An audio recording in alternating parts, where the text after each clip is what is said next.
Good morning, class. Now, today we will do question number 3 of chapter Retirement and Death of a Partner. So, children, here the question is Himanshu, Gagan, and Naman are partners sharing profits and losses in the ratio of 3 to 2 to 1.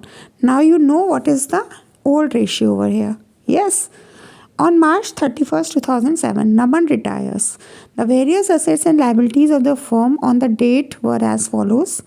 इसमें आपको कुछ assets दिए हुए हैं, even सारे ही assets हैं, इस बार आपको कोई लाइबिलिटी नहीं दी हुई है. Cash is your asset, building is your asset, plant and machinery is your asset, stock is your asset, debtors, investment, these all the assets. Okay, now what you need to prepare here children, आपको बनाना है यहाँ पर revaluation account. आपने admission of a chapter में पढ़ रखा है कि रिवैल्यूएशन अकाउंट कैसे बनाते हैं, तो जस्ट क्विकली रिकॉल कर लेते हैं.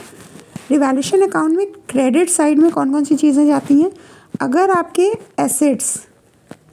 एसेट्स इंक्रीज़ होंगे, मैंने क्या बताया था, क्रेडिट साइड मतलब आपकी सारी की सारी खुशियाँ, मतलब आपके सारे के सारे प्रॉफिट्स, आपकी सारी की सारी इनकम्स वो क्रेडिट होते हैं. तो अगर एसेट बढ़ेंगे तो जाहिर सी बात है आपको फ़ायदा होगा और आप इसको क्रेडिट साइड में दिखाएंगे. सिमिलरली अगर आपकी लायबिलिटी कम होगी, है ना, तब भी तो आपको फ़ायदा ही होगा, तो वो भी आपकी किधर जाएगी, वो भी आपकी क्रेडिट साइड में जाएगी. अगर आपके एक्सपेंसेस रिड्यूस होंगे, मतलब कम होंगे, तो वो भी किस साइड जाएंगे, क्रेडिट साइड जाएंगे. ठीक है. और सिमिलरली आपका डेबिट में क्या क्या रिकॉर्ड करा जाएगा, डेबिट में आप क्या क्या रिकॉर्ड कर लेंगे. डेबिट में सबसे पहले यू विल रिकॉर्ड, अगर आपके मतलब डेबिट मीन्स नुकसान, तो अगर आपके लायबिलिटीज़ बढ़ेंगी तो आप डेबिट करेंगे, अगर आपके एसेट्स कम होंगे तो आप डेबिट करेंगे, मतलब जस्ट उल्टा क्रेडिट का. और अगर आपके एक्सपेंसेस आपको क्रिएट करने हैं या एक्सपेंसेस आपको बढ़ाने हैं तो भी आप क्या करेंगे, डेबिट करेंगे. ठीक है. तो अब आपको इसी को ध्यान में रख करके क्या करना है, इस क्वेश्चन का रिवैल्यूएशन बनाना है. सबसे पहले आपको क्या एडजस्टमेंट दिया हुआ है, building to be appreciated by 20%. तो यहाँ पर चेक करेंगे बिल्डिंग की कॉस्ट कितनी है, 1 लाख है. ठीक है. आप 1 लाख का 20% निकालेंगे. अब अप्रिशिएट का क्या मतलब होता है, अप्रिशिएट का मतलब होता है बढ़ना है. बिल्डिंग की वैल्यू क्या हो रही है, बढ़ रही है. तो बिल्डिंग की अगर वैल्यू बढ़ेगी तो आप किस साइड रिकॉर्ड करेंगे, अपनी रिवैल्यूएशन में, क्रेडिट में. ठीक है. आप इसको खुद करें, सॉल्व करें और फिर साथ साथ मिडल लिखते जाएँ. इसके बाद में plant and machinery to be depreciated by 10%. Plant and machinery आपको यहाँ पर कितने की दी हुई है, 40,000 की. 40,000 पर आपको 10% का डेप्रिशिएशन लगाना है. तो डेप्रिशिएट करेंगे अगर एसेट को तो उसकी वैल्यू क्या हो जाएगी, कम हो जाएगी. अगर एसेट कम हो रहा है तो किस साइड रिकॉर्ड करेंगे, डेबिट साइड में. तो प्लांट एंड मशीनरी किधर चला गया, डेबिट में. नेक्स्ट पॉइंट कह रहा है, a provision of 5% on debtors to be created for bad and doubtful debts. तो आपको क्या करना है, 5% डेटर्स पे प्रोविज़न क्रिएट करना है. तो जब भी हम प्रोविज़न क्रिएट करते हैं तो वो हमारे लिए क्या होता है, लॉस होता है, हमारे लिए वो एक्सपेंस होता है. यहाँ पर आपका 20,000 का डेटर दिया हुआ है, आपको 5% क्रिएट करना है. तो आप इसको भी प्रोविज़न ऑन डेटर्स करके डेबिट में ही शो करेंगे. इन केस अगर प्रोविज़न आपका ऑलरेडी पहले से बना होता है और आपको रिड्यूस करना होता है तो आप क्रेडिट में दिखाते. बात समझ में आई. अब stock was to be valued at 18,000. अब यहाँ पर देखिए स्टॉक की वैल्यू को आपको क्या करना है, कंपेयर करना है. पहले स्टॉक कितने का दिया, 20,000 का. आप कितने का करना है, 18,000 का. 2,000 से डिक्रीज़ कर लेंगे. डिक्रीज़ हो रहा है तो किधर रिकॉर्ड करेंगे, डेबिट में. ठीक है. इन्वेस्टमेंट 35,000 है, तो इन्वेस्टमेंट की वैल्यू पहले कितनी थी, 30,000. अब कितनी हो रही है, 35,000. 5,000 से एसेट बढ़ रहा है, किधर रिकॉर्ड होंगे, क्रेडिट साइड में. इतनी बात तो हो गई आपके रिवैल्यूएशन अकाउंट में. देखिए आपका रिवैल्यूएशन जब बनेगा तो कुछ इस तरह से नज़र आएगा. ठीक है. अब क्या करना है आपको, अब आपके पास डेबिट साइड है और क्रेडिट साइड में आपकी चीज़ें लिख रखी हैं, दोनों साइड आप कंपेयर करेंगे.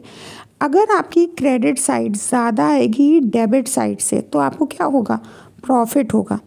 सिमिलरली अगर आपकी डेबिट साइड ज़्यादा आएगी क्रेडिट साइड से तो आपको क्या होगा, लॉस होगा. तो यहाँ पर देखिए, यहाँ पर आप खुद चेक करिए आपका क्या आ रहा है, क्रेडिट साइड ज़्यादा आना चाहिए. तो अगर क्रेडिट साइड ज़्यादा आ रहा है इट मीन्स आपको क्या हो रहा है, प्रॉफिट हो रहा है. और प्रॉफिट क्योंकि हमें बैलेंस करना है तो बैलेंस किधर का काम है, डेबिट साइड का काम है.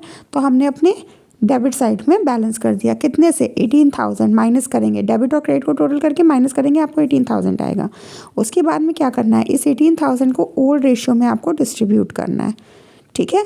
ऊपर क्वेश्चन में चेक कर लेते हैं ओल्ड रेशियो कितना दिया हुआ है. इस 18,000 को आप 3:2:1 के रेशियो में बांट देंगे. Is that clear. ये तो आपका बन गया रिवैल्यूएशन अकाउंट। अब देखिए आपको क्या बनाना है, आपको बनानी है जनरल एंट्रीज से। तो जनरल एंट्री बनाने का बच्चों हमने आपको पहले भी सिखाया, बहुत ईजी तरीका है। जैसे मान लीजिए ये आपने क्रेडिट में लिखा हुआ है, क्या लिखा है, बिल्डिंग और इन्वेस्टमेंट। अब इसकी आपको जनरल एंट्री बनानी है। तो यहाँ पर तो देखिए साइड में क्या लगा है, बाय लगा हुआ है, तो बाय लगाएगा, 2 लगा होता है तो क्रेडिट में चला जाता है, बाय लगा है तो क्या करेंगे हम, बिल्डिंग और इन्वेस्टमेंट को डेबिट कर देंगे, ठीक है। और उसके ऑल्टरनेटिवली आपके पास में क्या बच रहा है, उसके ऑल्टरनेटिवली आपके पास में बच रहा है रिवैल्यूएशन अकाउंट। तो रिवैल्यूएशन अकाउंट को आप क्या कर देंगे, क्रेडिट कर देंगे। इतनी बात समझ आई। अब यही चीज़ आपको डेबिट में चेक करनी है। अब देखिए डेबिट में क्या हो रहा है आपका, देखिए 2 plant and machinery, 2 debtors, 2 stock लिखा हुआ है, तो ये तो आपका क्रेडिट ही है। और लिखा ये किस साइड आपने, डेबिट। तो जब ये डेबिट लेजर से उठ करके जनरल में जाएगा तो लेजर में ये क्या हो रहा है, डेबिट हो रहा है। और जब आपने इसको जनरल में रिकॉर्ड किया तो ये क्या हो गया, देखिए क्रेडिट हो गया। चाहे आप ऐसे समझ लीजिए, चाहे आप सीधे टू और बाय को कंपेयर करके अपने जनरल एंट्री बना सकते हैं। 2 वाली चीज़ें हमने क्रेडिट में लिखी, ऑल्टरनेटिवली हमारे पास क्या बचा, रिवैल्यूएशन अकाउंट। रिवैल्यूएशन अकाउंट हमने डेबिट कर दिया। तो ये तो हो गई हमारी मेन 2 जनरल एंट्रीज। इसके बाद लास्ट हमने क्या करना है, प्रॉफिट को भी डिस्ट्रीब्यूट करके दिखाना है। तो प्रॉफिट भी देखिए आपने किस साइड में लिखा है, 2 साइड में लिखा है, ठीक है। तो अगर आपने 2 साइड में लिखा है इसका मतलब आप क्या करेंगे, क्रेडिट करेंगे। और आप क्या अकाउंट बना रहे हैं, रिवैल्यूएशन अकाउंट, इसलिए आप रिवैल्यूएशन को डेबिट कर देंगे। Clear, question number 1। Now let's move to question number 4. Naresh, Rajkumar and Biswajit are equal partners. Equal partners का क्या मतलब होता है बच्चों, 1:1:1, ठीक है। Rajkumar retires, Rajkumar decided to retire. On the date of his retirement, the balance sheet of the firm showed the following. General reserve आपको दिए हुए हैं कितने के, 36,000 के, ठीक है। और आपको प्रॉफिट एंड लॉस का डेबिट बैलेंस दिया हुआ है 15,000 का। ये मैंने आपको पहले भी समझाया था। अब लायबिलिटीज़ है और एसेट है। लायबिलिटीज़ हमारा क्रेडिट बैलेंस शो करता है और एसेट्स हमारा डेबिट बैलेंस शो करता है। जनरल रिजर्व हम किस साइड दिखाते हैं, जनरल रिजर्व लायबिलिटीज़ में जाते हैं ना, तो आपके लायबिलिटीज़ में जनरल रिजर्व रखे हुए हैं और आपका जो प्रॉफिट एंड लॉस है वो डेबिट बैलेंस शो कर रहा है। डेबिट बैलेंस मतलब आपको अब समझना है कि आपने किस साइड रखा है, एसेट साइड में। अगर profit and loss credit balance लिखा होता तो किस साइड लिखते हम, लायबिलिटीज़ में। तो आप प्रॉफिट एंड लॉस को दिखाएंगे इधर, ठीक। अब क्या करना है, अब आपको इसको डिस्ट्रीब्यूट करना है। तो सिंपली डिस्ट्रीब्यूट करने का हमने आपको सिखाया भी है कि क्या करते हैं, जब भी कोई ओल्ड बैलेंस शीट में चीज़ दी होती है तो हमारे ओल्ड पार्टनर्स के ओल्ड रेशियो में डिस्ट्रीब्यूट होती है।